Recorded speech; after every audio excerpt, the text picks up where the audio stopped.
statut député. mën na fëgg ëpp ay buntu yi nga xamante ne bu doon maire kese du ko mën a fëgg. parce que maire day wuti di indi. tey soo ci boolee parlementaire mën nga toog assemblée nationale ministre bi nga xamante ne moo yor développement local. wala ministre infrastructure wala ministre bi yor affaire ONAS. te mu sonal ñu ci Pikine Nord ndox yi di ball. kooku boo toogee assemblée nationale di nga ko mën a interpeller mën nga def question orale mën nga def question écrite. en tant que maire biy dund loolu. te bokkul sa compétence day yokk lonk yi. li nga war a lonk yi. ok député bi da koy yokk. mais comme Sénégal dafa bëri acteur moo tax man par principe ànduma ci. mais loi bi encadré na ko tamit. c'est-à-dire. cumul bi ni nga wax mun nga nekk député maire. mais mënoo ci tegaat président conseil régional. oui non en fait wala nga tegaat ci ministre wala. non. c'est-à-dire 3 fonctions électives. la ñu bañ nga mënul tey nga nekk député nekk président conseil départemental nekk maire. loolu mënul nekk. président conseil ak maire sax mënul nekk. mën nga nekk simple conseil municipal. waaw sa commune. nekk conseil municipal te ville ba. boo bëggee nekk député du nekk. il faut nga bàyyi ci benn. da ngay mën nga nekk candidat nag ba nekk député après nga démissionner conseil municipal. 3 yi daal doo ko jëlandoo maintenant nag am na bu sew bi ci ne. tey bu fekkee da nga nekk conseil municipal dans la commune. nekkoon ci liste majoritaire bi bokk ci ñiy dem ville. comme le cas de Dakar Pikine Guédiawaye et Rufisque kooku da ngay dem représenter sa conseil ca ville ba. mais faluñu la ci liste proportionnelle ville.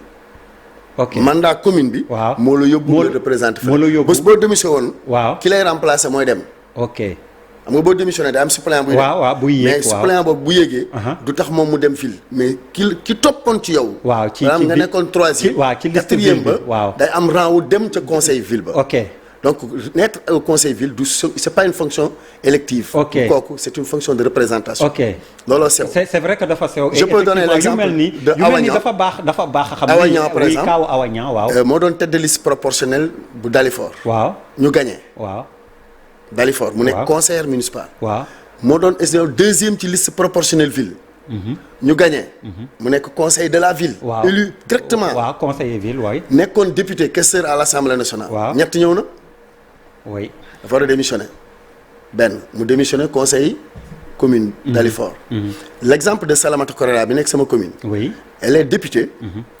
investie deuxième Pikine Nord topp ci man ñu gagné maag moom ñu ànd dem conseil ville mais mënul démissionner. parce que conseil ville boobu. faluñu ko ci liste élection. suffrage universel. commune Pikine Nord lañ ko fal ak poste député am. léegi nag les fonctions de représentation la. léegi lu sew loolu loolu ñi nekk ci décentralisation ñoo ko xam donc moo tax ma leeral ko comme ça baaxee ko acteurs yi quoi. alors Moussa Diakhaté fekk si nañu bugguma woon wax ni dafa tardé xam naa ni campagne bee ko jàppoon moo tax ma tàmbali waxtaan ak yow. laaj ak tontu dox suñu diggante yi nga leeral sax Amadou Diarra dafa am solo nit ñi xam ko. dañ koy faral di réeree mbir. ma am mbégte dalal Moussa Diakhaté bokk gis-gis liggéey Moussa foo nekkoon. xanaa ci campagne bi rek. dama nekkoon ci plateau. maa ngi door a jógee nii Lamp Fall. waaw mais yéen tamit seen plateau yi nu mu demee xanaa amu leen ñeneen ñu fa dem. kay mais xam nga wax dafa jafe. waaw wax nga dëgg wax lu nit ñi xam itam jafe. soo nekkee porte-parole coalition. waaw yow yaa yor kàddu gi. te débat bii nag fii moom day sama kër. rawatina nag ki may jàkkaarloo. dëgg la di suma mag ma deseel ko àllarba. ndax dafa bokk ci grand yi ñu encadré. bi ñu nekkee dans le PDS. kon soo amee occasion. dans une compétition politique nga am mën a jàkkaarloog sa mag te bi ngeen sexee mu rafetoon da ngay daw ñëw di ko jéggalu di la ko jéggalu téléspectateur u TFM jéggal nañ leen bu yàgg comprendre nañ contexte débat wu fii bokkul ak débat wu fu nekk macha allah parce que yàllay séddale te yemalewul dëgg la kañ vraiment da nga baax rek moo tax nga bëggoon naa ci wax Ablaye si wax na dëgg Moussa rakk ju baax la defe naa ne taalibe bu mun a nekkaat sëriñam la parce que macha allah professeur la ci wàllu communication. fierté la également ñu gis ko muy bokk ci ñuy diriger une coalition nationale élective. di jongante fii ci Sénégal donc maa ngi koy nuyu di ko gërëm di ko sant. di wax ne tardé wul dafa nekk dafa empêché woon rek. waaw non nee nañ kilifa n'est jamais en retard. li ngay wax day empêché rek. mais nag seen waxante yu rafet seddalante yu rafet fa laa leen di jaaree.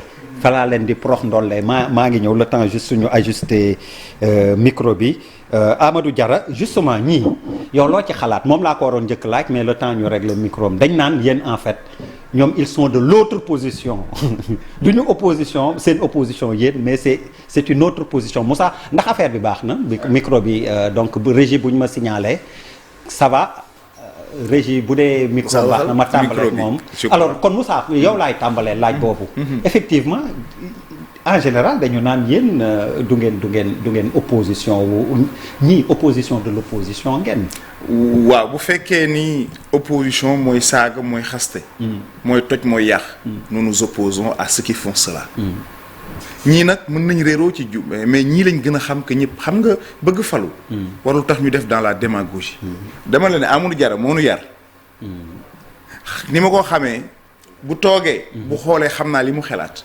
bokkul ak ki nga xam gis nga politique ñi niroo ñoo war di ànd dañu nekk dans une phase de dérèglement politique mais lu tax àndu leen du sa ñàkk àndin ñoom ñu ngi ak le président Macky Sall dans la coalition Benno Bokk Yaakaar nous sommes avec le président Pape Diop tout en restant des libéraux dans l'opposition li ñu wuutale mën na nekk sur des points d'achoppement ci gis-gis peut-être yenn points yi mais li ëpp mooy njaboot gi ñu juddoo fi ñu jukkeekoo ñun ñëpp nous sommes sortis de la grande famille libérale du président Abdoulaye Wade loolu nag ku ko bëgg a nier tu nies l'évidence maintenant ñi nga xam ni parce que ñun duñu des politiques de saison nous sommes des politiques de conviction maa ngi moom mën nañ réeroo ci point bañ ci d'accord mais mënuñu d'accord sur l'essentiel parce que ñoo bokk fi ñu moolee maintenant réew mi li fi xew mooy lan quand tu n'es pas radical quand tu n'es pas insolent quand tu n'es pas arrogant ñu ni opposé wuloo su fekkee loolu mooy opposé wu je prends qui symbolise loolu ngay wax opposition boobu radical nangam non daf ci bari y a de ces gens tu sais man dafa am fu ma teg sama bët am lu ma nawloo ci àddina li may wax ñi ma xam yar ma xam nañ ni fu yaradiku nekkul fu nekk fu yiw nekkul fu jàmm nekkul fu yaru nekkul ku ma fa seen doo ma fa gis et je peux être très dur sur l'homme je peux être très dur sur mes idées mais je reste autour d'idées et non pas moi je ne me bats pas contre quelqu'un je me bats pour un meilleur Sénégal la différence est toute réelle looloo tax ñun te ki ñu jiite muy le président Pape Diop ay na yéwén Sénégal mun nañ ko nattu ni nattal nangul ni ko de l'opposition avec le président Wade au pouvoir comme encore dans l'opposition il est resté un homme mesuré un homme apaisé un homme taciturne te ñu ligne boobu daray àddina mën taxe ñu wàcc ko surtout nag soo jeeree état nga nekk occupé des responsabilités am na lu la waratul ci doxalin ak ci jëfin donc si je peux résumer vous appelez ou vous réclamez d'une opposition républicaine je veux dire et aussi pour casser cette bipolarisation que ñii ak waa Yewwi bëgg imposer réew mi mu xam ni benn bipolarisation de la vie politique moo am vous êtes pour une troisième voie oui tu sais il y a tellement de voies nous sommes pour la meilleure voie parce que il ne s'agit mais nag ñaari voix yi rek la ñuy dégg. ñii ak ñee ñoo ci ëpp coow en tout cas xam nga lu tax ñoo ci ëpp riir. waaw xam nga tax nga leen ciy dégg. mooy ni benn ñoom ñoo njombe li coowal waral coow li ñoom la. li si matul yeeg matali ñoom la. ñoom ñaar la kay. tey yéen ñun ni ma ko waxee woon fii ci jàkkaarloo. journaliste train bu arrivé à l'heure intéressé wu ko. gars yi tardé na intéressé journaliste bu ñu sànni xel. waaw ñun ci laa bokk ci njaboot googu. ñun ñoo njëkk a pare suñu parrainage. ñun ñoo njëkk a déposé. ñun la njëkk a validé. ñun la njëkk a tiré bulletin. kenn tudd leen. ba pare bu mayee Benno Bokk Yaakaar. ci ñuy xëccoo ci langue gi. ñun ñoo ëpp département yu nekk ci Sénégal. ñun à la place du bruit. on est dans l'action. suñu coalition c'est à l'image du président Pape Diop c'est un homme taciturne mag mu sakkanal boppam la ci fulla ci farata rek nga koy dégg maintenant nag ñeneen ñoo xam ni pour ñu jaayu pour ñu xam leen foog ñu def gëryeelu foog ñu saaga foog ñu xaste honnêtement ku ñu ciy xaar doon ci gis ndax jàpp nañ ñun politique c'est une affaire d'élégance et on reste campé. taciturne moom du ma la ci weddi defe naa fàttaliku fu mu mosee gis Pape Diop reetaan le président Pape Diop mais Amadou Diarra est-ce que yéen du opposition bi moo leen arrangé en fin de compte comme ni muy wax am na beneen opposition boo xam ne ni ngay wax yéen ñaar yéen a ëpp riir yéen ñi ne ci nguur geek ñooñu mais est-ce que du justement yéen opposition mel ni ngeen bëgg wala moo leen gënal. Ablaye dama d'accord ak 100% ak Moussa Diakhaté. c'est pas parce que li nga wax moo tax ma d'accord ak moom mais réew dafa soxla non seulement une opposition républicaine toute opposition doit être républicaine dans une république l'opposition doit être républicaine mais patriotique am nga mais kon yow dafa am ñoo xam ni opposant lañ mais patriotique wu ñu républicain wu ñu. oui par exemple mën naa wax waa Yewwi principalement Yewwi ak ka ca bopp ba muy Ousmane Sonko waa nekkuñu fi mais bés bu ñu ñëwee xanaa tontu la dinañ tontu seen tontu. incha allah c'est-à-dire du sax nekkuñu fi ma leen wax moo tax bëgguma sax tudd loolu mais da nga ma laaj ñu war a éclairer ñu ñuy déglu c'est-à-dire tey boo nee nañu taal nañu yàq respectuma constitution wuy juuma assemblée nationale le juge le général tu insultes partout un Barthélémy Dias qui défie le commissaire am na ay xale yu leen ci fan ay xale yoo xam te ne am nañ immaturité mais fan leen ci te dañoo bëri. loolu amu leen ci responsabilité yéen it. non amuñ ci benn responsabilité c'est-à-dire yow yaay xool tey boo gisee sax xale yi bu ñuy seetaan film mais chef de bande bi gën a violent la ñuy faral day dóor bal mu dee mu dóor deret bi tuur mu kontaan nga jàpp beneen film boo xam te ne c'est des enseignements. des valeurs lañ fay véhiculer. nga film bi neexul waaye parce que saful. dañuy bëgg parfois mu saf. donc Ousmane Sonko il est radical non kii dafa gëm waaw Macky Sall on va le yooyu yëpp ay c'est du populisme. cette opposition qui est dans l'improvisation warul impressionner ñi nga xam te ne comme ni ko Moussa waxee nous sommes dans l'action et dans l'anticipation dans la compréhension des enjeux. Sénégal sa Sénégal la Abdoulaye. Sénégal Moussa la ak Pape Diop. sunu Sénégal ak Aliou Sow sunu Sénégal la ñun. sama bëgg-bëgg waruma ko teg ci kaw table bi bu yàqal Sénégal yëpp. ba yàqalaale diine gi. yàqalaale ñàngu xale yi. Sénégal googu bëgg pal warul tax nga ci indi attitude yu la ci ay xale mën a royee daf mel ni rek benn professeur bu toog ci plateau def faute nga corriger ko mu insister ci faute bi da nga gis xale bu ko noté ne professeur Abdoulaye Derde moo wax lii gëm naa ko. boo ko waxee télé laa ko déggee. mu dem examen mu def ko ñu jox ko 0 kooku yaa ko lor.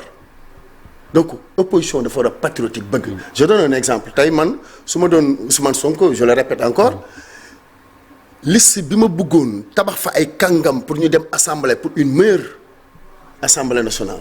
liste ba su jàllul ay la yéwén dinaa jàkkaarloo góor ñu ne leen meilleur profil yi fee laa leen defoon ci liste titulaire yàlla def na jàllul waaye Pape Diop mais ma gis Aliou Sow topp ci Moussa Diakhaté non ñooñu ñu dem assemblée moo gën sama suppléant yi ma doon xoolee ne man waruñoo jàll dem assemblée ñooñu ñoo gën. loolu est-ce que du lu la arrangé ngay wax tamit c'est yow su ma seen liste suppléant am na fa par exemple le frère de kii si nu mu tudd Habib Sy oui Oumar Sy on l'a vu mais jàng na am na compétence war na mën dem assemblée. lu tax demul ci titulaire yi. donc du ci kuddu yi mais ñëpp tamit mënuñu nekk ci titulaire yi. justement loolu laay wax dama ne. kooku noonu bokkuñu ci ki ñu séddal ci kuddu yu njëkk yi. yaa ngi dégg kuddu yu njëkk yi bokkul ci ki ñu séddal moo tax demul titulaire. ñu yóbbu ko bande tous ci seen liste. xëy na bu demoon ci beneen liste dina bokk ci titulaire yi mais da lay wóor ne kooku par rapport ak profilu waa bokk gis-gis. ci nekk ci titulaire yi un ancien président de l'Assemblée nationale. wala nga dem ci Thierno Alassane Sall dans Aar. wala Abdourahmane wala Thierno Bocoum des anciens parlementaires da lay wóor ne bu dee bëgg sa dëkk te ñu nekk ay opposition waxuma ñun bennoom wooteel ñu mais mu lancer un mot d'ordre ay la yëwén de lii lañ bëggoon waaye nañ dem jàppale ji waa Aar wala waa bokk gis-gis. ce serait beaucoup plus patriotique. ma gëm ko ci li mu doon woote dëgg la mais bu fekkee ne nag li muy wootee démagogie la wala populisme la. day continuer di campagne pour ñu woteel benn liste bi nga xam te ne moom jàppe noonu ay bojo lañ. loolu moom yow la engagé mais Moussa li muy wax nii c'est de l'utopie koo xam ni ay la yéwén ku jégi ngeen bokk donc concurrent la ci biir ku jégi qu'il puisse dire oui sama liste titulaire demul nañu dem jàppale ji un patriote l'aurait dit liste aar wala yu demee noonu loolu est-ce que xel nangu ko est-ce que bu doon yéen di ngeen ko def est-ce que di ngeen ko nangu. dafa am benn woykat bu nekk ci banlieue bi ñu koy wax Abou Cuba la. nee na bu kenn wax su doon man situation boo dundul. mënuloo ko mais à la place quand même maa ngi suivre. j'aurais préféré ñoom visibilité bi ñu am ñu def générosité. promouvoir au moins seen suppléants yi. mais j'ai l'impression que ñoom ñu ngi écraser même seen candidats yi. on ne les voit pas. apparemment ils mettent la lumière sur eux-mêmes. L'intelligence aurait aimé que ñi nga xam ni ñoom ñooy seen suppléant ñoom ñoo fi des. mooy remplaçant yi su doon football dañ naan titulaire yi remplaçant yi. au moins ñu mettre la temps d'antenne bi ñuy jël ñoom ñu focaliser ko wane seen ay suppléants dans des zones ce qui ne semble pas être le cas ñu ci bari ils font de la campagne sur seen bopp te ñu ci bari nekkuñu candidat. beneen bi aussi la vérité du terrain voudrait que effectivement en termes de profilage dans l'opposition actuellement peut-être dans les listes de département mais au plan national Aïna Yewwi n'a pas le meilleur profilage en termes de liste nationale parce que seen suppléants yi la ñu yóbbu c'est pas les premiers d'entre eux j'aime pas trop tirer moi sur quelque coalition que ce soit. Je préfère moi me concentrer sur ce que j'apporte en termes de proposition au niveau de l'hémicycle, mais lii dëgg ba dëgg aussi mooy que ni on aurait aimé avoir vraiment de bons profils.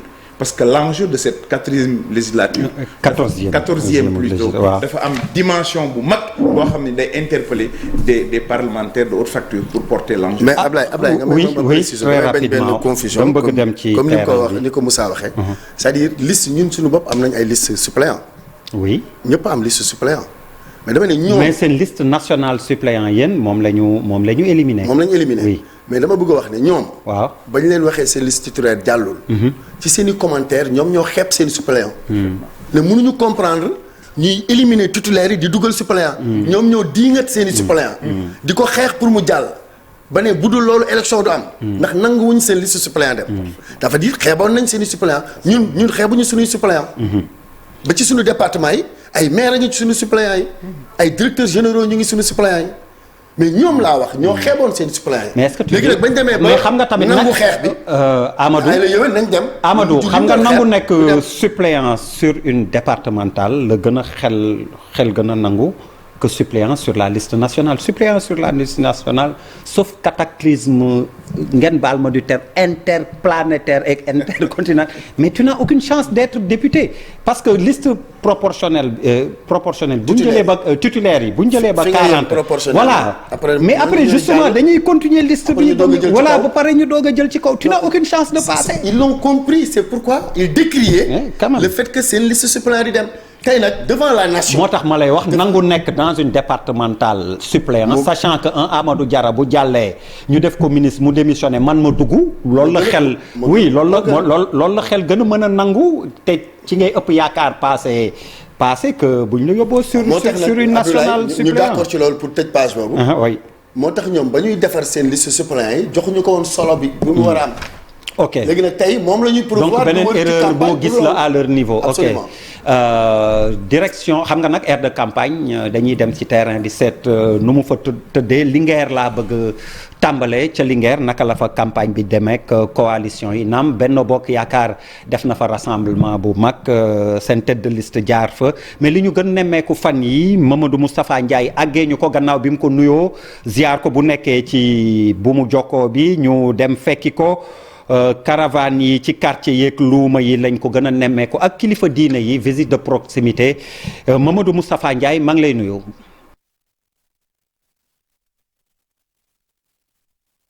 waaw maa ngi lay fay di fay ñi ci plateau bi yëpp campagne électorale ñeel li nga xam ne mooy di élection législative ñi ngi koy waajal fii ci département bu Linguère fii nag ñaari coalition rek moo fi am muy coalition Benno Bokk Yaakaar ak coalition Wallu ak Yewwi Askan Wi coalition Benno Bokk Yaakaar ñoom nag Aminata Touré tête de liste nationale moom mën na ne ba mu jógee ci Touba fii la dooree lii di campagne mu amal fi ab caravane bu am solo caravane boo xam ne ni dafa regroupé woon responsable yi nekk ci département de Linguère bi yëpp ñoom nag ci jamono ji ay visite de proximité ak ay caravane mooy nekk li nga xam ne moo di seen programme démb ña nga woon ca commune bu Dodji amal nañ fa benn visite de proximité di waxtaan ak kilifa diine yi ak imam yi nga xam ne ñoo nekk ca gox booba tey jii ña nga jëm fële nga xam ne moo di commune bu Thiargny ak Thiel buñ jëlee coalition Wallu ak Yewwi Askan Wi ñoom it ay caravane la ñuy amal ci biir dëkk bi ak li nga xam ne moo di ay visite de proximité seeti nañ kilifa diine yi ngir ñu ñaanal leen image bi nga xam ne ni moo marqué jolof-jolof yi moo di kii di tête de liste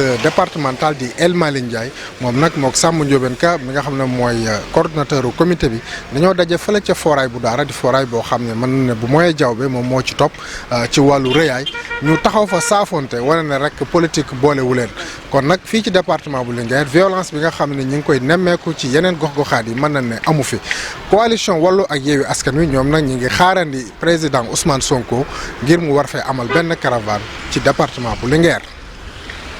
Mamadou Moustapha Ndiaye ñi ngi lay gërëm di la sant ñi ngi lay jaajëfal gis ngeen campagne bi kon nu mu tëddee ci Linguère may déglu waa régie rek tey Mao Cissé moo fa fare feneen foo ma ne ñu dem fa incha allah yow yaay conducteur bi nang ma yóbbu foofu kon ñu lay bàyyi xel di la déglu ñuy gërëm di sant Mamadou Moustapha Ndiaye doon àddoo ca Linguère alors comme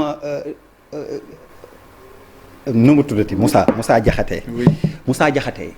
yow tey jii nii ban argument nga may servir mu la ne woon convaincre ma pour ma yóbbu la assemblée nationale yow ak sa liste. waaw yan mooy say force.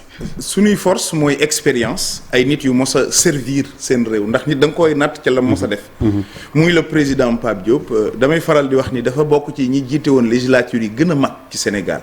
bi nga xamee ni opposition bi presque ñëpp ñu nga foon ay ndem si yàlla si Tanor Dieng yàlla na yàlla xare ko àjjana. ay ñoom Amath Dansokho dem yàlla na ko yàlla xare àjjana ñoom Khalifa Sall ñii ay des parlementaires d'envergure ma dégg ko mu wax devant la télévision ni li mu nekk président assemblée nationale ak ñoo ñëpp mosul yëkkati martu bi dóor parce que amoon na posture président nekk équilibre bi beneen bi ñu nekk ak enjeu bi fi mu toll dañ bëgg une législature de niveau et pour ça foog ñu am des gens très très très disponibles au plan intellectuel mais surtout au plan de la vie parlementaire defe naa ni ku mel ni Alioune Sow wala la 4e sur la liste c'est un professeur d'université ak des jeunes yoo xam ne ni yàlla def na Sénégal mën nañ leen seede ci wàllu jikko ci wàllu taxawaay ba gëm nañ ni bu ñu demee assemblée duñ nekk député wu coalition duñ nekk député wu opposition duñ nekk député wu diw wala ma diw dañuy nekk député wu Sénégal parce que dafa am charte bu ñu signé muy la charte du député boo ko defee rek da ngay jéggi coalition bi ba pare mu am li ñuy wax nag di def de la redevabilité dañ bëgg léegi député yi bañ di gëj seen i gox di dem rendre des comptes di dem def des séances d'écoute mais au lieu pendant les vacances parlementaires ñuy mën di dem di rendre compte seen population yi parce que enjeu bi ñu jëm dama koy wax ni à partir de l'année prochaine on va connaître nos premiers barils de pétrole nos premiers cubes de gaz l'enjeu day nekk à une dimension boo xam ne ni day laaj une vraie lecture ak une vraie posture des législateurs pour que ñu mën a protéger sunu ressources naturelles yi sunu géej gi sunu suuf si mais aussi def des débats yoo xam ne ni may contrer li ñuy wax dañu contre majorité mécanique man noonu lay contrer aussi le vote mécanique ni parce que systématiquement je suis de l'opposition le pouvoir andi je vote pas wala je suis du pouvoir l'opposition yi proposé ba bañ ko ñun looloo tax ñu tabb ay ñoo xam ne dañu insister sur le profil ànd ak ay mag yu am de l'expérience pour que ñu mën a servir sunu assemblée nationale bu ñu sañoon nag dañuy dem vers une majorité tabb sunu gouvernement def ko mais ça va être extrêmement difficile parce que yombul c'est pas aussi facile que ça parce que en réalité day demander campagne bu tar te ñu ngi ci mais à défaut de ça bu ñu amee un groupe parlementaire gëm naa ni on va pouvoir jouer les premiers rôles au niveau de l'Assemblée nationale aider à améliorer les lois obsolètes essayer de corriger les lois incomplètes mais aussi faire des propositions pour que le débat parlementaire là se vit au quotidien avec une télévision parlementaire avec des revues parce que problème bi xew assemblée mooy dañuy cofal rek te loolu souvent c'est la télévision nationale c'est en plénière les commissions sont restées selon la loi en huis clos nit ñi xamuñ lañ fay def est-ce que jotul parce que l'impression bi nit ñi am ci assemblée mooy député bi liggéeyul est-ce que jotul maintenant ñu avec la télé parlementaire ñu changer le règlement intérieur ba que les commissions techniques nit ñi di ko mën a wane télévision parce que ñaare nee nañ ma gars yi ngay gis ñuy yuuxu ci commission ci plénière ñaare sa duñ fekkee commission yi yooyu nag je crois que war nañ plénière bi mooy boobu nga xam ni moom la ñëpp di fekkee di gis ci télé bi wane di ko faral di wane et boo seetloo 5 minutes lañ ci wane 10 minutes donc doo ci mën juger député bi je crois que ñun bëgg nañ accélérer ci loolu avec effectivement les députés pour qu'on aille vers une télé parlementaire. yaa ngi ne ce sera difficile ngeen bëgg ngeen ko am majorité parlementaire taxawal gouvernement Pape Diop wala Aliou Sow kuy nekk premier ministre dans ce cas de figure. alors man nag naturellement j'aime pas insulter l'avenir. mais gëm naa ni du am problème entre ñoom ñaar. parce que Aliou Sow c'est un enfant de Wade. de même que Pape Diop magam la kilifaam la. ñoom liñ boole moo ëpp doole loolu question de poste et de positionnement gëm naa ni ñoom ñaar ku nekk am na générosité bàyyee ko moromam pour qu'on aille dans ce talent là je ne vois pas de difficulté pour ça bu dee Alioune la on va l'accompagner parce que am na jaar-jaar bi am na njàng mi am na expérience bi su dee président Pape Diop et puis je crois que ni ku war ñay ba wàcc loo waratu la jaaxal il a été deuxième personnalité de l'État sous l'éminent et l'éclairé maître Abdoulaye Wade donc gëm naa ni moom itam bu ko defee c'est pour accompagner une génération pour des lendemains meilleurs mais bu régime présidentiel la quand même boo ngeen amoon majorité parlementaire comme tu dis c'est compliqué ce n'est même pas évident comme ni nga wax que yéenay tabax gouvernement. oui non waxin la mooy c'est-à-dire nous participons ñun bokkuñ ci ñiy bloquer. ñun nous ne cherchons pas une majorité pour bloquer un régime. Nous cherchons des députés pour améliorer le travail à l'Assemblée nationale, pour aider notre pays. On est dans une phase nous de construction, de proposition et non de destruction. Amadou Diarra yow it c'est vrai que département Pikine lañ la investir mais boo demoon assemblée nationale benn projet de loi rek ñu ne la bii nga am sañ-sañu def ko te mu changer véritablement li nga bëgg yow lan lay doon. mais defe naa bëggoon naa la convaincre pour nga wote li si benn.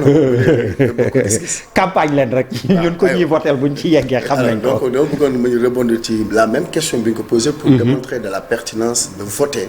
la liste ay ci après mais n'empêche li ma la wax nii moom di nga ko wax lan mooy doon. li la gën a yitteel loo xam ne di nga ko teg ci tableau assemblée nationale.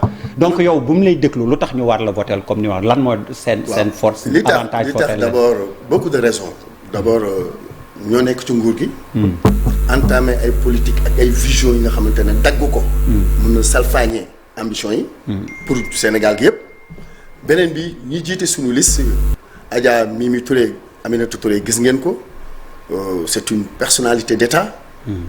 yor na fi ay institutions de la République jiite na ko fi jiite na fi conseil économique et social nekk na fi premier ministre jaar na ci yeneen ministère c'est une dame de fer. macha allah ak ñi topp ci ñoom Amadou Ba ancien ministre de l'économie des finances et cetera. alors sur le plan national ay kàngam ñoo fa nekk ñoom Diouf Sarr ak yeneen nga ñëw ci département Pikine Ablaye. dama bëgg fii ci TFM moo wal leen ne président Macky Sall profilage moo ko gën a intéressé. que dem assemblée nationale rek pour faire du figurant. parce que Awa Niang deuxième questeur assemblée nationale moo jiite sunu liste. deuxième bi.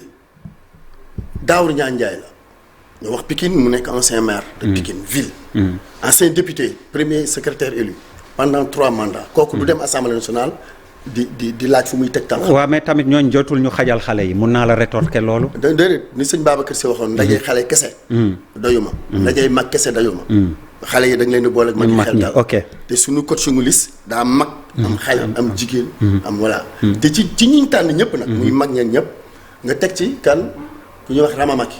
xam nga santul Maki.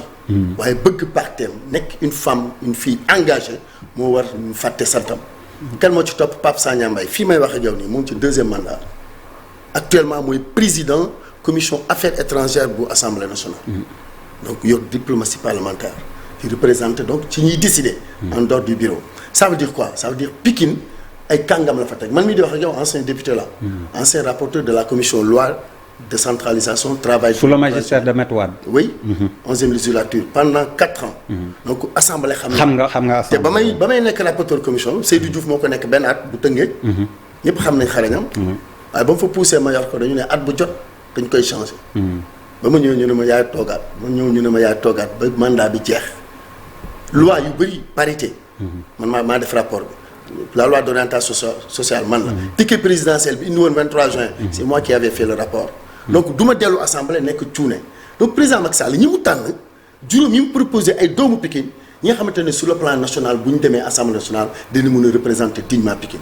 donc liste boobu la beneen bi mooy le contexte international et national tey et sous-régional. tey Moussa wax na ko pétrole fu mu feeñ.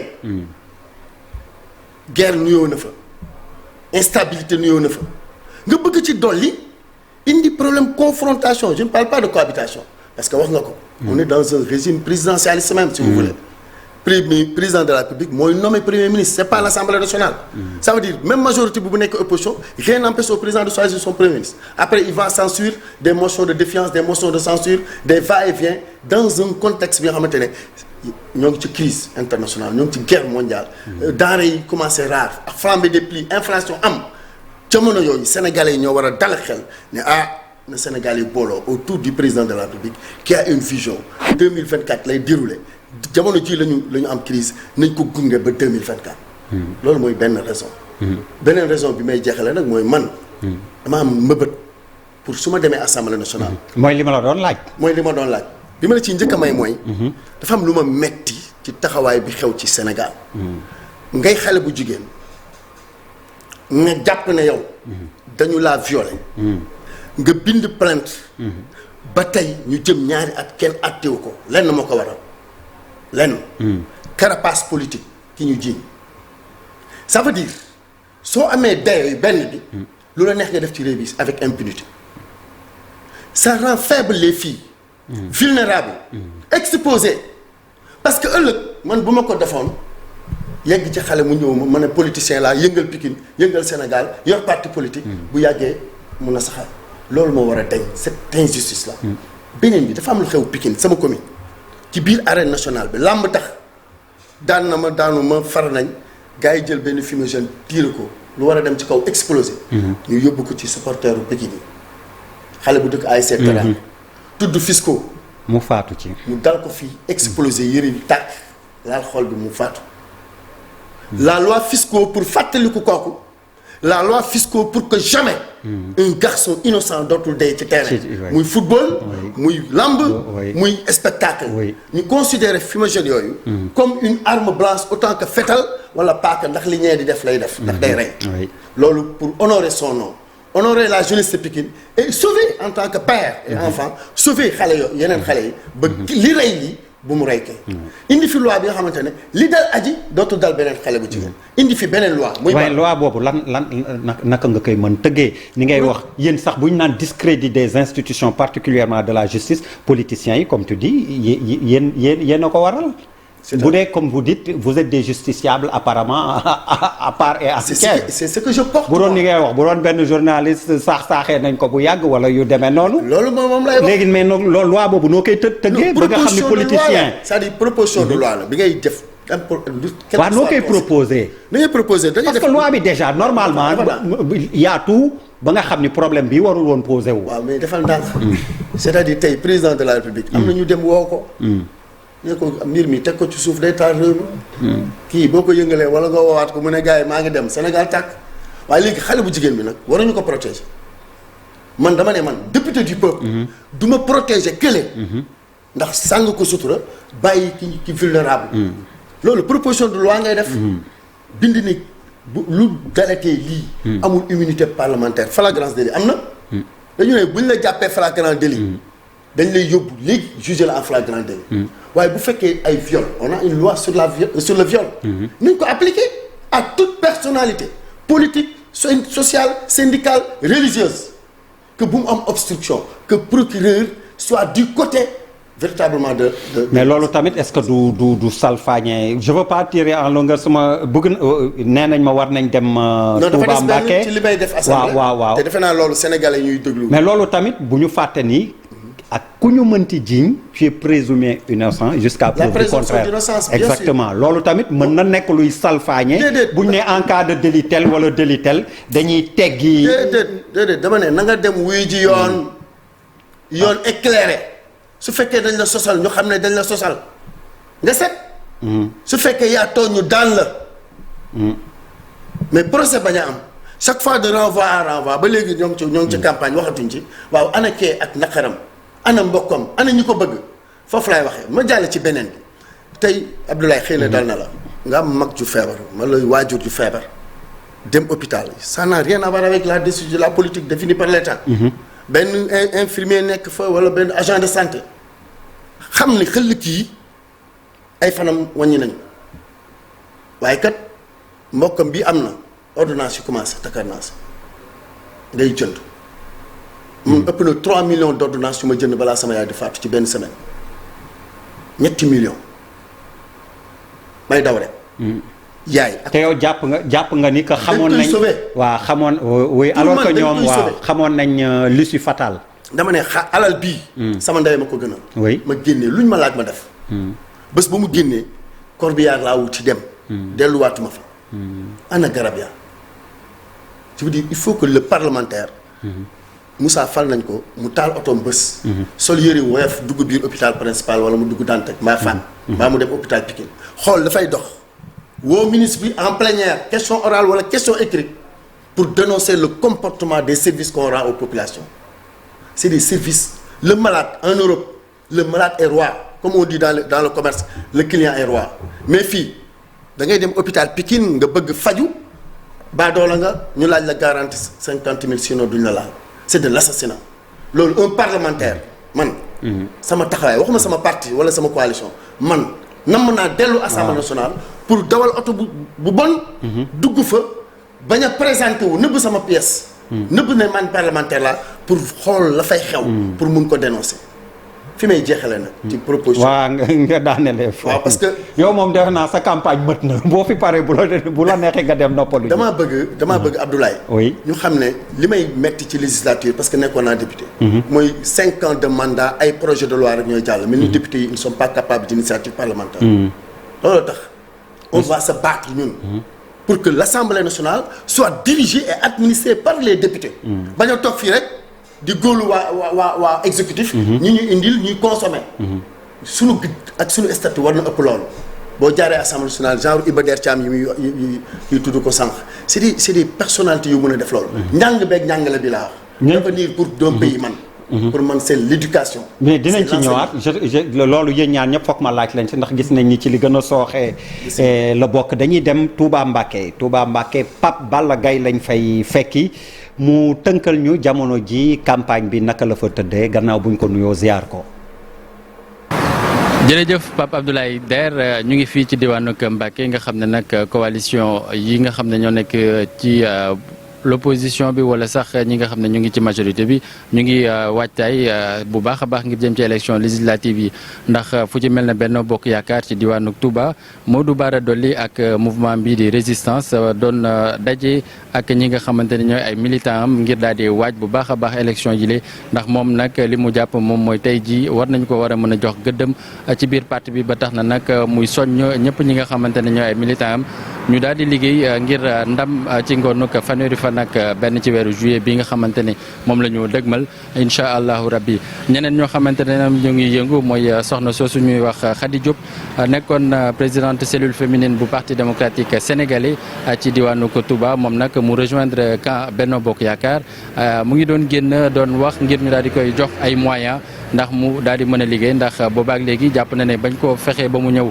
ci Benno Bokk Yaakaar ba léegi moyens yooyu moom moo ko teree liggéey ba taxoon na nag mu daal di génn ci teewaayu ki nga xamante ni candidat la ci Benno Bokk Yaakaar di El Hadj Bara Gueye mi nga xamante ne moom itam candidat la ci liste Benno Bokk Yaakaar ci Touba ba tey ñoom itam ñu ngi wëy di amal ay visite de proximité waaye itam ngir daal di fexe teggi tuuma gi nga xamante ne nag l'opposition bi ñoom la ñuy faral di teg ci seen ndodd ñuy wax ne daanaka bu ñu leen fale dañuy daal di fexe lii di borom ñaari tur yi doon loo xamante ne seen liggéey day mën a gën a yomb ci biir dëkk bi ba tax na ñoom itam dañuy wàcc ci terrain bi ngir fexe contrecarrer lu ni mel wàllu yeewi ñoom itam ñu ngi yëngu bu baax a baax ndax ci tey am na ak ndaje taskatu xibaar yi goo xamante ne moom la ñu fas yéene amal waxtaan ci lépp li nga xamante ne moom moo xew ci seen parti bi ndax ñu bari jóge nañu fa ku ci mel ne Serigne Fallou Mbacké bu njiital conseil départemental bi ak mouvement am di ànd soxali Sénégal ak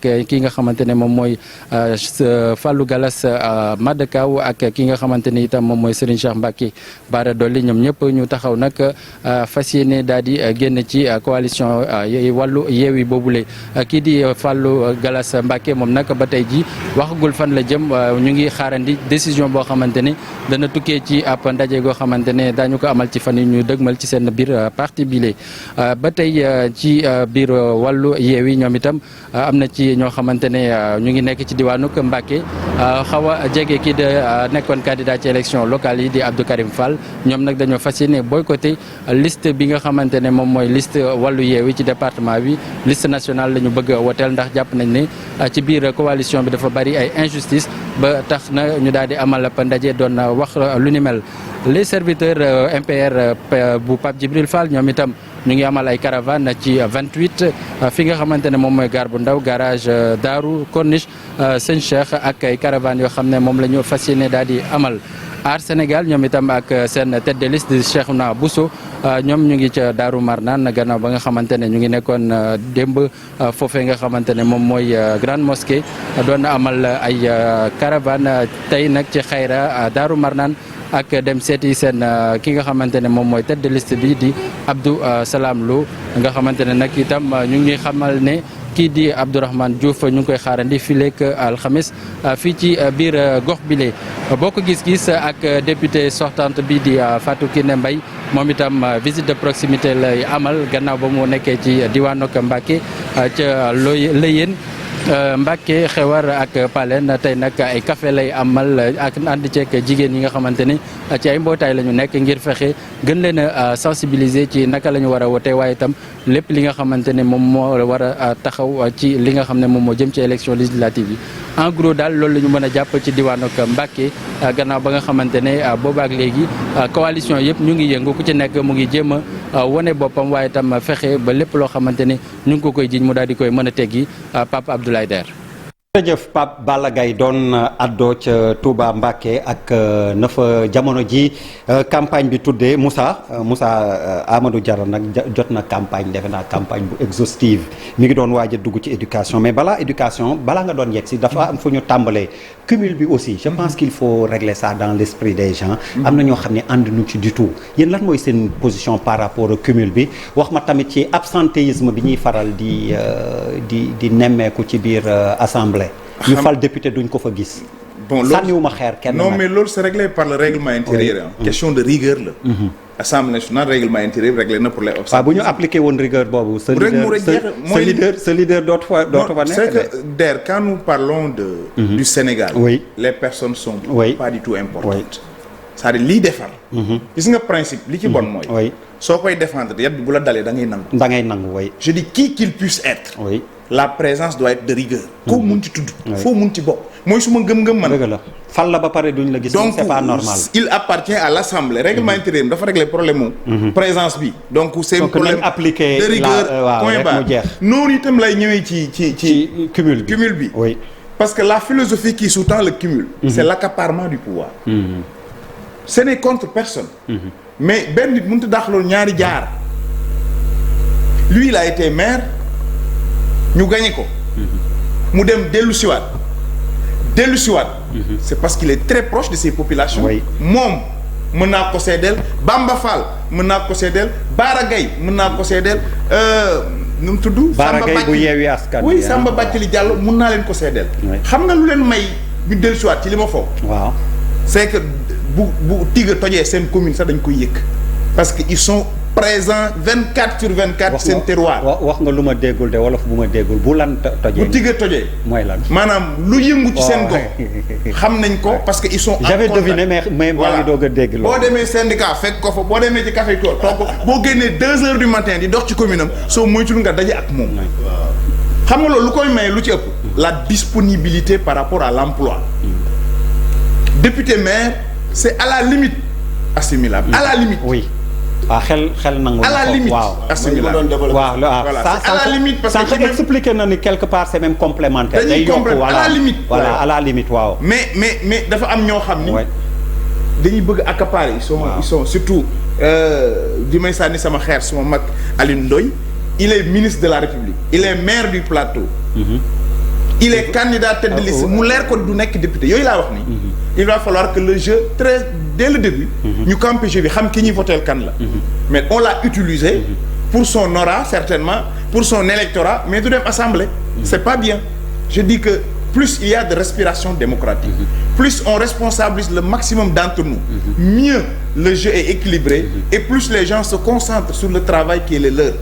loolu moo andi problème mu troisième mandat bi c'est le même phénomène. c'est question d'accaparement du pouvoir. ma complété foofu affaire ma dagg la foofu sañ naa ko. Alioune Ndoye mën na nekk dem assemblée ba pare président ne ko des fa. mën na nekk mais li gën a probable. oui station bi mu yor. waaw qu'il reste waaye. suñu lay sanctionné lañ lay jëlee ministre yóbbu l'assemblée. à ce que je sache. faruñu de bokkuñu fu ñu war le ministère qu'il gère. bokkuñu fu ñu far mais nous sommes du plateau. dégg gu ma ñu tuddee ko ci luñ ko ci xeebe. parce que man nag ñàkk far ak nit lu tee ma nangu. je sens de la rigueur dans la manière de gérer le ministère de la pêche. en tant que maire nag d'accorduma ci moom ci yu bari ci doxalinam. mais honnêtement nit da nga koy nangul. mais je pense que ni mu ngi dem campagne. dinañu juger. tant mieux su demee assemblée parce que bu ñu sañoon quel que soit le bord li may bañ mooy waa nguur baaxuñu. waa opposition bu baax. y a du bon dans tous les deux camps. li ma bëgg muy am des députés de valeur bu ñu demee assemblée ñu am dayoo ak responsabilité boo xam ni. dinañ mën a porter les débats moo tax may wax ci problème cumul bi. beneen bu ma ñor mooy la loi sur l'habitat sur le logement. sur le loyer. oui boobu ñu ngi ñuy gën a xojaat j'interpelle ñu revoir loi boobu parce que voter loi. te météo ci les conditions yi. waaye lañ fa daje ma voter la ko parce que je suis un locataire. ah voilà yooyu. ñu c'est à régler. ba pare ñun ñi dëkkee ci réewu tax yi amuñu chance su projet yi gars yi mën a am dem bàyyi et consort.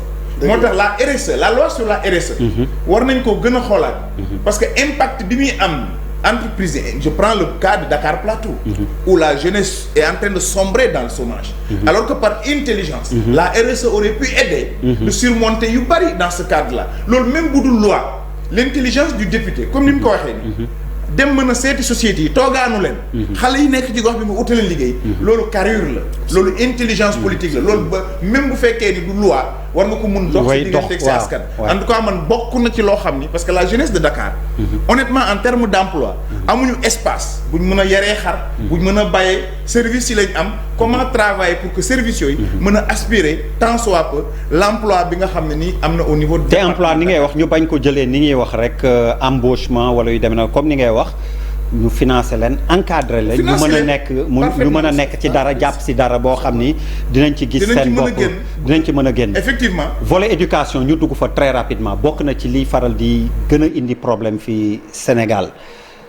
Amadou yaa ngi fa bëggoon a dugg et ñu def distinction entre instruction njàngale mi ak éducation yar bi parce que yaa ngi doon wax affaire yi dafa man la non lan moo ciy seen responsabilité nga ma non amuñu ci responsabilité est-ce que du niveau boobu la seen responsabilité située entre l'instruction et l'éducation bi nga xam ne voilà bi xale yi war a am absolument man li ma bëgg a wax en fait sans dédouaner les parents aussi leur responsabilité c'est-à-dire dama seetlu man en tant que sénégalais ba may nekk élève dama amoon benn défi au lycée Limamoulaye ma jóge seconde dem première ñu war a voter pour dirigeants yi man su ma nekkee dirigeant on va arrêter les grèves mu nekk wax ju bees parce que coutume la woon élèves yi bu ñu demee ba composition premier semestre jege si rek gars yi grève quoi pour am un mois de révision technique la woon même bu ñu amul plateforme dañ koy régler parfois ñu anticiper fête yi waaw anticiper fête yi xam nga après ñu dem jàng ba ñëw nag daal di lever mot d'ordre bi jàkkaarloog devant yi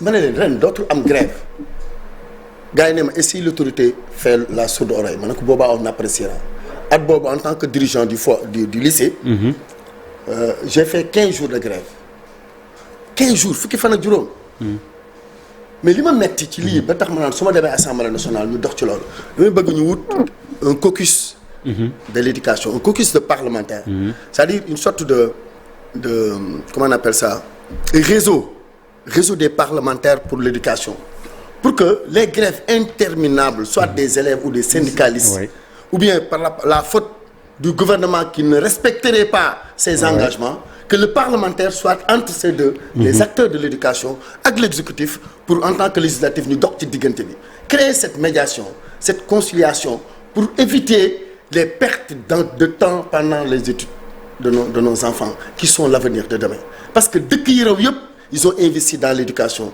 et Abdoulaye Wade l'avait dit lorsqu'il investissait 40% du budget de fonctionnement du Sénégal dans l'éducation oui. Il s'est battu à la Banque mondiale parce que les gens lui disaient que non c'est pas un investissement mu ne j'investis sur le capital humain parce que ñooñu ëllëg c'est eux qui portent c'est ce que le président Macky Sall est en train de faire avec le PSE avec sa vision 2035 quelle est la génération bi war a préparer ce développement scientifique bu ñu war a teeru su fekkee dañ koy tasaare ci ay grève quel est le rôle du parlementaire su gars yi defee grève de la faim ñu toog di seetaan gouvernement bi où est le représentant du peuple na dem xool ñee li ñuy grève de la faim dem seeti gouvernement bi fëgg bureau nañu régler lii lan mooy nos problèmes suñu bañee ñu dellu ci Assemblée nationale à travers les questions orales ou la question au gouvernement ou les questions écrites sinon ñu dem dans la presse dénoncer même si on est du pouvoir que ce ministre là réglé wul lii te ñu askan bi la ñu faral voilà le comportement d'un profil bi ñu bëgg a wane ñun te président Macky Sall ba ma ko waxee mbaar doo bëgg ma nekk député Macky Sall mu ne ma kon je ne t'aurais pas choisi dama laa gis assemblée nga gënoon a nekk jeune man na ma nga dellu assemblée pour taxawaay boobu ak courage bi ma doon gis ci yow loolu laa bëgg su ma demee ba bañ a tas yaakaaru président Macky Sall bañ a tas yaakaaru Pikine bi ma dëkk ak Sénégal ñi may gis ni ma seetaan ñu bañ a tas seen yaakaar bi may jeexalee te naw naa ko wax naa ci santé bi mooy tàggukatu yonent bi xam naa dañ ne jaraa da leen a faral mag Latif Gueye dañoo mës a nekk seeni waay ñu yóbbante mi ab jooy ba may nekk député ma wax ko fajuñu ko ba tey fajuñu ko su ma delloo loolu laa bëgg ñu ñaanal ma. pour ñu mun ko faj mooy lan. tey Balla Gaye wala Modou Lo suñu bëggee bëre ji dañuy dem visa. France wala États-Unis lan la ñuy wuti weñ ak doole. Youssou Ndour su bëggee dem Bercy moo staff bi yëpp est-ce que sax yow du la yóbbaale ngeen dem. waaw ren yóbbaale na ma mais dama defi woon émission man. voilà oustaz bi sax daa defi woon émission. man àjjuma ji dama doon def émission jàkkaarloo. mais imaginez facilité bi ngeen di am noonu bu fekkee concert ngeen war a la ñu war a def. ñiy tagg yonent bi. sallallahu alayhi wa sallam. la ñuy def moo dàq li Youssou Ndour di def waaye amuñu possibilité bu Youssou Ndour am ndax posture ndax statut. ñun dañoo bëgg a nekk ku leen jooyal ba la culture islamique bi ancrée au Sénégal incarnée par les El Hadji Malick ñooy Serigne Touba les Baye Niass qui est un panafricaniste. ba Soudan gis nga prouesse bi ñu fa def keroog dans le cadre de la médiation il mérite ñu nekk la diplomatie sénégalaise sur le plan de la culture islamique. ñooñu ñuy am facilité bi joueur bi di am. bi mbër bi di am bi chanteur bi di am. wala bi rappeur bi di am. ñooñu waruñu nekk les parents pauvres dans un Sénégal de El Hadji Malick de Serigne Touba. ay fo ay parlementaires jooyal leen te man ci laa bëgg a bokk. ci nga bëgg a bokk yaa na la ko yàlla defal alors yow tamit ci. sur l'éducation mais dama koy lëkkaleeg ñu enchaîner ak yow toujours ak médias yi. oui sa milieu la doo dem assemblée tamit. parfaitement te waxaloo ñu fa ba léegi. waaw voilà ci lay tàmbali. oui une bonne démocratie c'est une bonne presse. qui doit être accompagnée qui doit être aidée code de la presse bi nit ñi war nañ cee gën a joñanti. te xam ni bu journaliste amul doole démocratie du équilibré.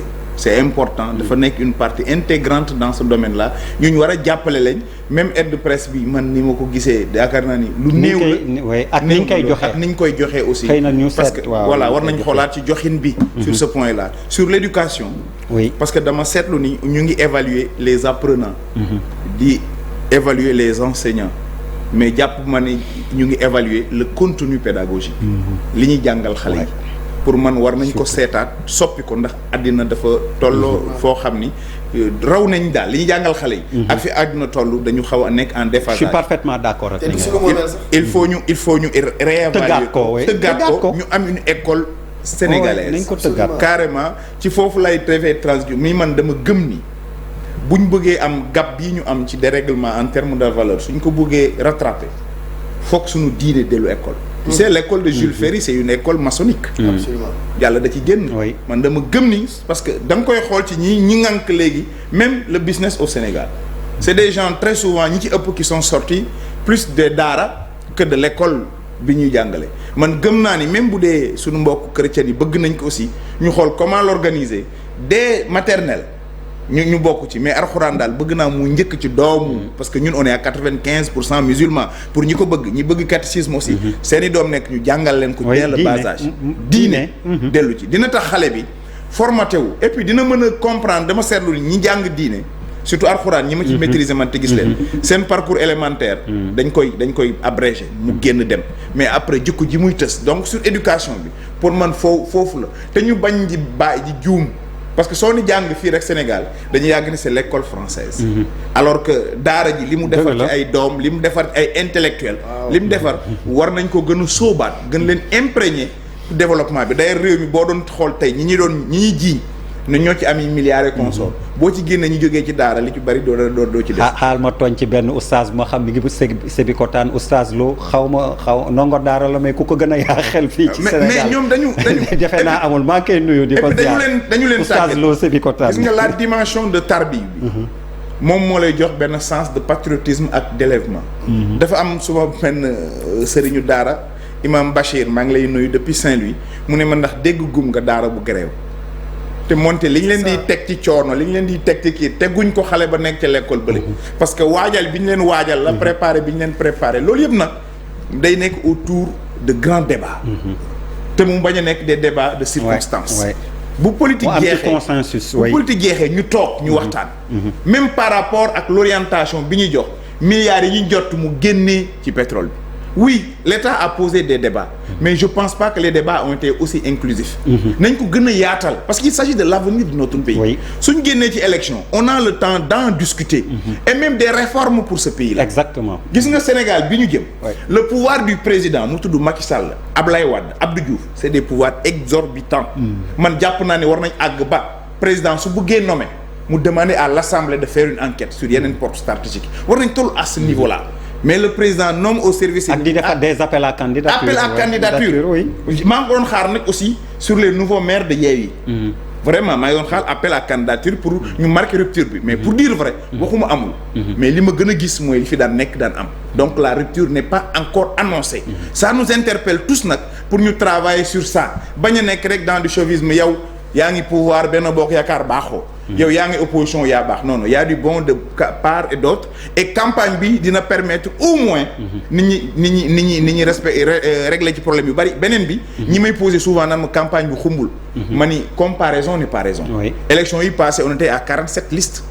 tu n'avais même pas le temps d'écouter les gens cette fois-ci di nga jàll ci plateau et affaire de koñ la woon aussi voilà affaire gox dëggantaan la woon affaire gox la woon cette fois-ci les gens mën nañ apprécier la liste de Benno de Bokk Gis Gis Liggéey xam ñi ci nekk pour mën a juger est-ce que potentiellement ils peuvent être des gens qui peuvent représenter le Sénégal à l'Assemblée nationale et ñun on travaille sur ça et que ci loolu lañ dul jóg ma génération nag elle est interpellée parce que Sénégal mooy def benn cap boo xam ne ni day laaj ki nekk aar ki nekk Yewwi ki nekk Bokk Gis Gis ki nekk ñun ñi bokk génération ñu bañ a déglu grand yi di toog di nasal suñu Sénégal tant que àgguñu ci dimension boobu Sénégal bi ngeen bëgg voilà foog àgguñu ci dimension boobu pour man ma génération marqué wu rupture grand yi fi ñu waroon dóor nañ fa li ñu waroon def nañ ko li baax na li des ñu war ko joŋanti mais ñun nag ñoo war a wane ni te ñuy waxtaan bëccëg gis nga politique c'est une activité noble il faut que les gens aient le courage des actes qu'ils posent jarul laaxatu jarul guddi ku ne la nga jël nga assumer ko comme position te ñu koy waxtaanee bëccëgu ndara kam dans l'intérêt ñëpp di gis ñëpp di xam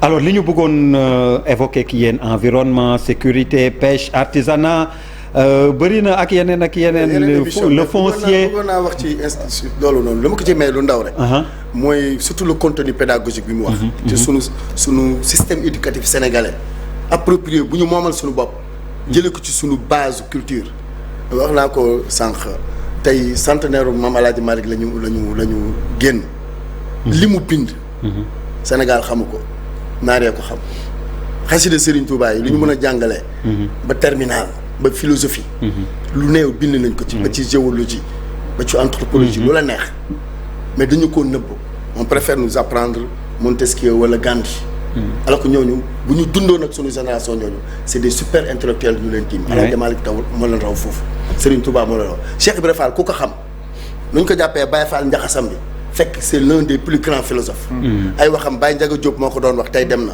kan moo koy continuer pour que ñu xam Cheikh Ibrahima Fall ay tubaab daan nañ jóge si ñëw 6 jours di waxtaan ak moom Baye Niass lu mu waxul ci panafricain yooyu nag dañu am vraiment lu ñuy mën a changer ci système bi pour ñu def ci daara yi les déclarants responsables de l'école privée maçonnique comme tu dis ils ont imposé du temps de Senghor di am du ministère de l'éducation nationale une subvention annuelle mais le déclarant responsable bi yor kaddu yàlla jaara ko Seydina Mohamed di ko jàngale kooku duñ ko jox dara dañ koy bàyyi xale yi toog ci fel yi yor alluwa loolu laa bëggoon wax mi jeexalee ci mais naka la ñuy def ba consommer local laa bëggoon ndax xam nga yaa ngi ko doon wax contexte mondial bi guerre Ukraine nangam sangam ak Covid bi li mu ñu waroon a jàngal ñu jéem a moom suñu bopp ci wàllu ñam li ñuy mos ak yooyu malheureusement Vieux Diouf ak kii nee nañ ma dañuy tas match bi bu doon match bi nee nañ ma ñu ngi ci arrêt de jeu defe naa da nga am yóbbante set liste yi nga wax après ma terminer Moussa waaw li ma bëggoon wax rek ci liste yi dama bëggoon même Moussa ci la bokk moom wane na liste man aw ma ko waaw aw ma sama liste mais ñun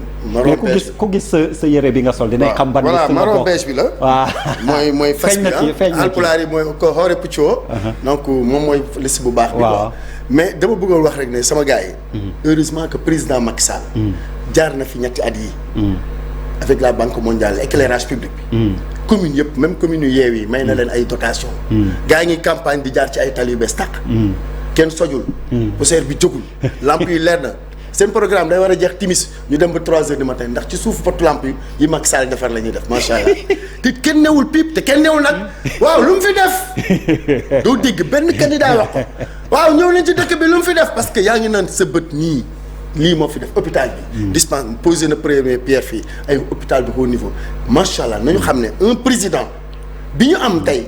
sur le plan de la pyramide mondiale. jóge na sax Afrique. moo ngi ci G7. ndamoo lañ ko war a def ba ñu soxor. approprié wu ko. jàpp ne kii dañ ko war a bàyyi mu wéyal. alors prolongation dafa waaw non prolongation bi jota dañ ma xoj régie bi moo tax mais dafa mel ni moom it dafa am ci poñ bu mu leen jàpp. non nee nañ yéen a ngi campagne ba 3 heures du matin. ku ñu nattal loolu liggéeyu Macky Sall la sur le bilan matériel. ce régime a fait. su ma leen doon attaqué je les attaque sur le bilan immatériel. Absolument. La bonne gouvernance sur les valeurs et consorts. Mais boo duggee ci réew mi parce qu'il faut pas être nihiliste. Les pistes de production l'éclairage comme il dit sur am na yu ñu def. mais nag loolu nit bu ko ndamoo ku la nattal ay milliards et milliards par at. jox leen dépense bu doy. doo kon kay nag war ngaa mën a togg lu ne. ceebu ginaar bu neex wala lu mën nekk ceebu ginaar bu neex. fi may daanelee nag dañ ko nëbb.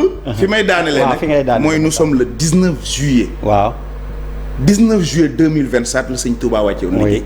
2027 la sëñ Touba wàcce woon liggéey ci la làqu waay. tey bu doon 11 mai xale yëpp feete ko yëg ko xam ko waxee ko. pour wax la ni ñu réeree. ni ñu réeree bari nañu bari xamuñu ko. 95 ans su ma juumee 95 ans ci ren kon baax na comme ni ñu ko waxee ñun ñëpp ñu dégg ci nii. dëkk bu la raw. mooy dëkk bi gën a jubóog aadaam ak cosaan yàlla nañ dellu ci loolu yàlla dégg defal ñu dégg ak topp te ñu dugg ci échelle élection yi bisimilah rahmaani mais Ablaye mën naa ko defal promotion sama rakk la. waaw am nga kii. il n'est pas incorrect. il n'est pas impoli. il n'est pas violent. macha allah oui. bu tàllalee loxoom Dakar on préfère Barthélémy Dias qui insulte tout le monde. waaw jeex na mu Amadou Diarra jeex na ñu yow yaa ngi ci départemental bi à Pikine liste départementale Moussa Diakhaté moom mi ngi ci national bokk gis-gis liggéey liste nationale bi fa lañ ko investir ñu leen di gërëm di leen sant aire de campagne di dellu siwaat ci àllarba gi ci kàttanu borom bi jërë ngeen jëf.